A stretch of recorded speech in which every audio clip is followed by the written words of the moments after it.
Hello family, नमस्ते. आज दीदी बोलली संध्याकाळी अचानक की मम्मी मला थोडं ब्युटीचं सामान घ्यायचं आहे, ब्युटी मटेरियल. तर चल जरा माझ्याबरोबर. म्हणजे ती सायडर वगैरे किंवा ब्युटीचं मेकअपचं पण करते ना. म्हणजे तिचं ब्युटिशियनचा क्लास कंप्लीट झाला आहे आता. तर ती ब्राईड आणि म्हणजे जे दुल्हन मेकअप वगैरे असते ते सगळं ती करती. आणि त्याबरोबर छोटे मोठे जे सायडर मेकअप असतात ते पण ती करती. तर ती मला बोलली की मला थोडंसं ब्युटी मटेरियल घ्यायचं आहे आणि चल बोलली, तुला पण थोडंसं दिवाळीसाठी काही घ्यायचं असेल तर चल माझ्यासोबत. तर म्हटलं चल. तर मग मी तिच्याबरोबर गेले. ब्युटी मटेरियल मिळतं त्या शॉपमध्ये. तर लोणीमध्ये युटिलिटी कॉम्प्लेक्समध्ये ही शॉपी आहे. अगदी ब्रँडेड सगळ्या प्रकारचे लॅक्मेपासून दीदीला सगळे हुडा ब्युटीचे प्रोडक्ट पाहिजे होते आणि लॅक्मेपेक्षा चांगले. आणि तिने हे घेतलं, वॅक्स घेतलं. वॅक्समध्ये रिका वॅक्स तिला पाहिजे होतं ते मिळालं. आणि आता काय म्हणतात ना, सगळं एकदम वेगळ्या पद्धतीचं आलं. म्हणजे आमच्या वेळेस जे होतं ते नाही आहे आता. सगळं असं वेगळ्या पद्धतीचं आलं. त्यात हे मला गळ्यातलं डेली यूजसाठी खूप आवडलं आणि खूप छान डिझाईनचं आहे. मला बोलली मम्मी तुला घे. तर म्हटलं ठीक आहे. तर आता जवळजवळ ती ब्युटीची ऑर्डर घेते, त्यामुळं तिच्याकडे तिचे पैसे सगळे सेविंग असतात.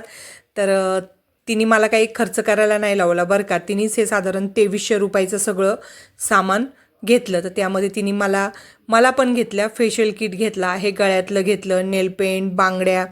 तिने मला सगळं घेतलं. मला बोलली चल तुला करून देते, कारण तिलाही मटेरियल पाहिजे असतं. त्यामध्ये प्रायमर, कन्सिलर, त्यानंतर फाउंडेशन तर तिने फॉरेवर 52चं ऑनलाईनच मागवलं आहे.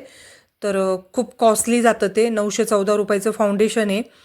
पण तिला हे सगळे रिच ब्रँडेड प्रोडक्ट लागतात, कारण मेकअप पण त्याप्रमाणे करते ती.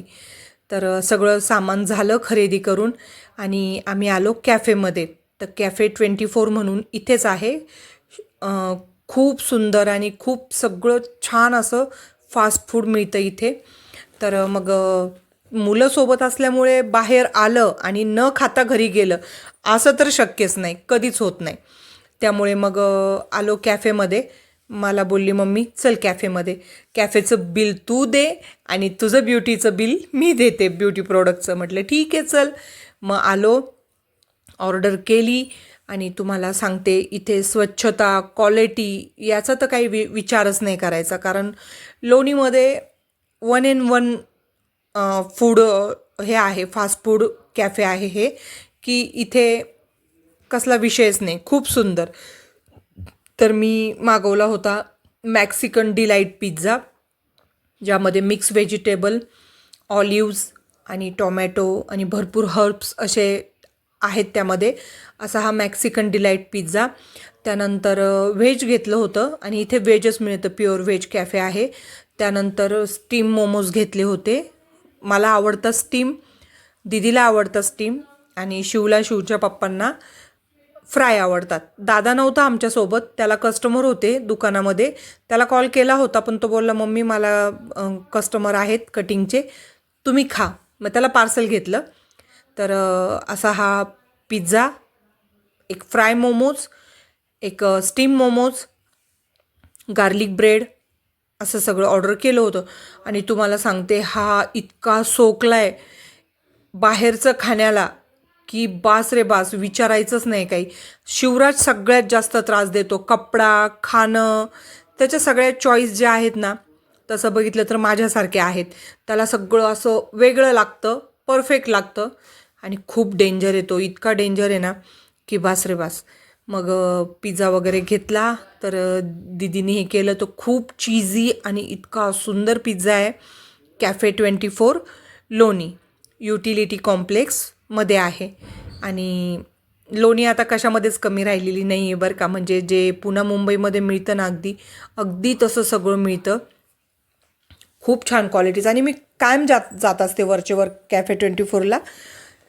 आणि गार्लिक ब्रेड मागवला, चीज गार्लिक ब्रेड. तो गार्लिक ब्रेडची क्वालिटीसुद्धा यांची 1 in 1 आहे. एक नंबर गार्लिक ब्रेड मिळतो त्यांचा, बघू शकता तुम्ही.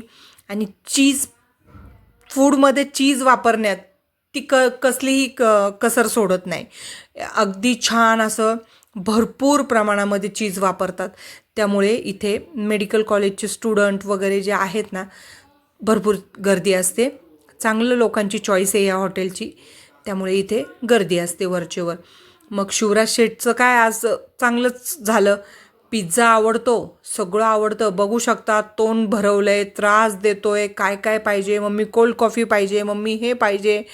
दीदी त्याला ओरडत होती की शांत खा, आहे ते संपव अगोदर. शिव बाहेरचं खाण्यामध्ये खूप डेंजर आहे. घरचंही खातो तो छान आवडीने भाजीपोळी, बरं का, नाही असं नाही, पण बाहेरचं खाण्यात खूप आहे. आणि सगळं खाऊन झाल्यानंतर आम्ही मागवली सिझलर ब्राउनी विथ आईस्क्रीम, म्हणजे hot brownie with chocolate with ice cream. आणि हे पण जबरदस्त होतं, इतकं छान होतं. शिव खायची घाई करत होता, पण हॉट चॉकलेट असल्यामुळे त्याला भाजलं आणि त्याला भाजलं जिभेला चटका बसल्यामुळे जरा थोडा शांत झाला. मग गार झाल्यावर खाल्लं. पण खाली आहे हॉट चॉकलेट, त्यावर आहे ते ब्राउनी आणि त्यावर आहे आईस्क्रीम. जबरदस्त आयटम होता हा, इतका सुंदर लागला.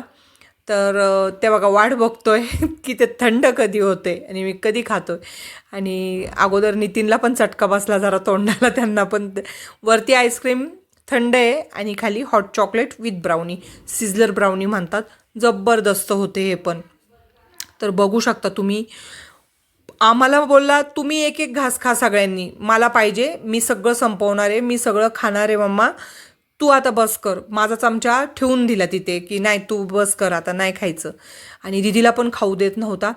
तर मग दिदी तरी पण साईडनी त्याला काढून खात होती, तिला पण खाऊ देत नव्हता तो. पण खरंच छान आयटम होता हा पण, अगदी मस्त. आणि मग दुपारची भाजी होती चिकनची, पण मग ती ठेवली. आता म्हटलं बघूया उद्या वगैरे खाऊ. आणि त्याचे पप्पा पण घेत होते, एक घास मी खात होते. हे बघा सगळंच छान आहे, त्याला सगळंच आवडतं, नाही असं नाही, बाहेरचं काही असू द्या सगळं आवडतं. आणि जाऊ द्या मुलांसाठीच आहे, कशासाठी करतो आपण. मी मुलांना बाहेरचं खाणं पिणं किंवा त्यांच्या कुठल्याच सुखसोयींना मी विरोध करत नाही. कारण काय ना, ती कमवती झाली की ती करणारच आपल्याला, पण त्यांना थोडंसं मोठं व्हायला त्यांना थोडासा वेळ दिला पाहिजे. आणि त्यांना कुठल्याही बाबतीमध्ये नाही असं नाही मी म्हणत, त्यांना काहीही असू द्या, मग त्यामध्ये कपडा लत्ता असू द्या किंवा खाण्याच्या गोष्टी असू द्या. आणि मुलांनीही त्या गोष्टीचा फायदा घेतला नाही. माझी मुलं खूप छान आहेत आणि त्यांना शिस्त म्हटलं, आता शिवराज लहान आहे म्हणून देतो जरा त्रास, पण माझं सोनू दीदी खूप त्यांची शिस्त, त्यांचं वळण, म्हणजे मला कुठल्याच गोष्टीत त्यांना ओरडायला लागत नाही, नाव ठेवायला लागत नाही. पण अधूनमधून जर भांडणं झाली तर मग ती भांडणं सोडवायला मला नक्कीच ओरडायला लागतं. मग का असतं मुलं म्हणजे मुलंच आपलं सगळं काही. आणि मुलांचं जे वळण असतं, मुलांची जी वागणूक असती, त्यावरच आईवडिलांचं सगळं पुढचं भविष्य डिपेंड असतं. तर मला तक्रारीला कुठेही वाव मिळत नाही. सगळ्यात महत्त्वाची गोष्ट म्हणजे त्यांना कुठेही वाईट वळण नाही आहे, त्यांना कुणी मित्रमंडळी नाही आहे. मुलं मला विचारल्याशिवाय काही डिसिजन घेत नाही, बाहेर पडत नाही.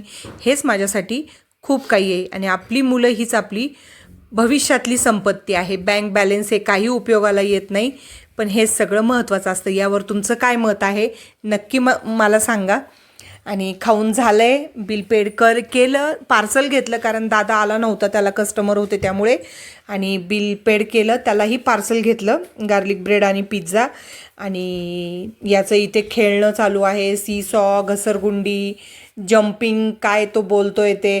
तर म्हटलं तू खाल्लंय आता उड्या मारू नको, नाही तर मग त्याला लगेच उलटी येते. तर असं सगळं आजचा दिवस एकदम छान गेला, एकदम मस्त. आणि तुम्हाला सांगू का, आमच्या इकडे गार सुरू झाले, गार हवा एकदम. आणि ॲक्च्युली मला थंडी वाजत होती. चलो टाटा बाय बाय.